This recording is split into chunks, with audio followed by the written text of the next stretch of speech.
अपना ध्यान सम्मुख विराजमान श्री श्री 108 श्री परमहंस महान विभूतियों की ओर लगाते हुए और अपनी मुख रचना को पवित्र करने हेतु एक बार ऊंची और मीठे स्वर में बोलिए जयकारा बोल मेरे श्री गुरु महाराज की जय। बोलो साचे दरबार की जय। बोलो श्री सतगुरुदेव भगवान की जय।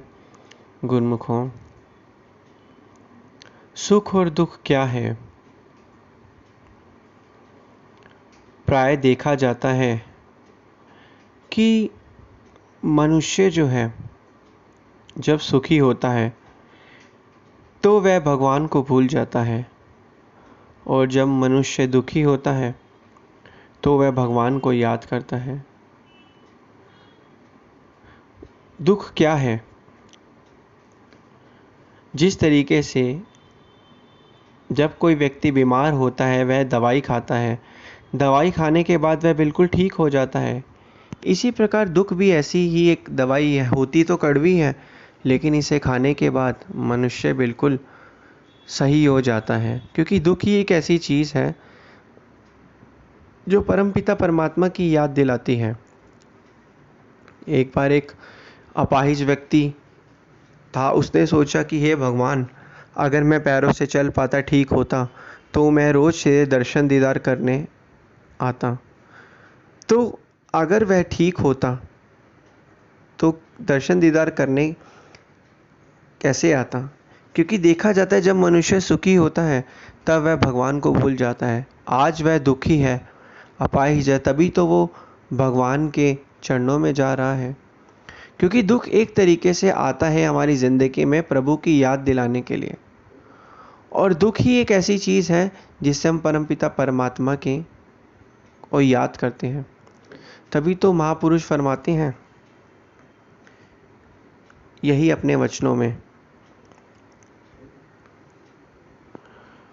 तो गुरुमुखों, कहने का तात्पर्य यही है कि मनुष्य जो है दुखी क्यों है।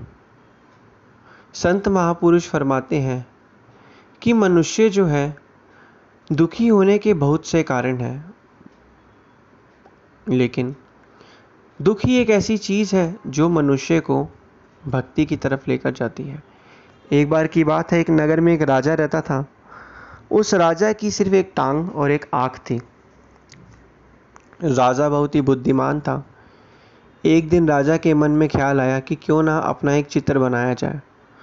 तो राजा ने अपने नगर के आसपास जितने भी लोग थे सभी को बुलाया और सभी को कहा कि हमारा चित्र बनाओ। तो सभी चित्रकारों ने चित्र बनाया। कुछ चित्रकार जो थे उनको चित्र बनाने के लिए जब बुलाया तो उनको डर लगने लगा कि अगर राजा की तो एक टांग और एक आँख ही है, अगर हम चित्र बनाएंगे और राजा को यह पता चल गया कि चित्र सही नहीं है, वो हमें दंड देगा। सभी इस डर के चक्कर में किसी ने चित्र नहीं बनाया। तो उसी में ही वहाँ पे एक पीछे भी चित्रकार खड़ा था।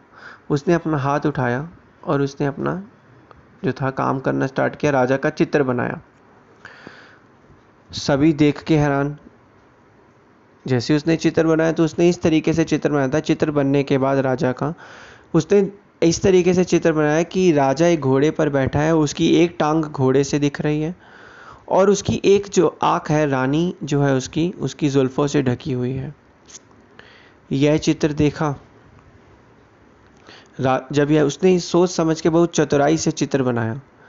यह चित्र उसने राजा को दिखाया। राजा ने मन ही मन सोचा कि इसने मेरी कमियों को किस तरीके से छुपाया है, किस तरीके से इसने सब कुछ सही तरीके से बनाया है।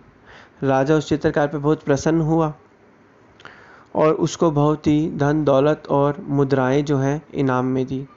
सभी चित्रकार हैरान और दांतों के तले उंगली दबाने लगे। तो इसी प्रकार गुरुमुखों, जो दुख भी आता है हमारे ऊपर, वो क्या चीज़ है? वो हमें प्रभु की याद दिलाने के लिए आता है कि मनुष्य, तू अपने पथ से भटक रहा है। क्योंकि कोई ना कोई चीज़ तो प्रभु की याद दिलाने के लिए बनी ही हुई है इस दुनिया में, और वो प्रभु की याद दिलाने के लिए दुनिया में क्या चीज़ बनी है? वो है दुख। सुख में तो कोई याद नहीं करता प्रभु को, दुख में ही सारे याद करते हैं।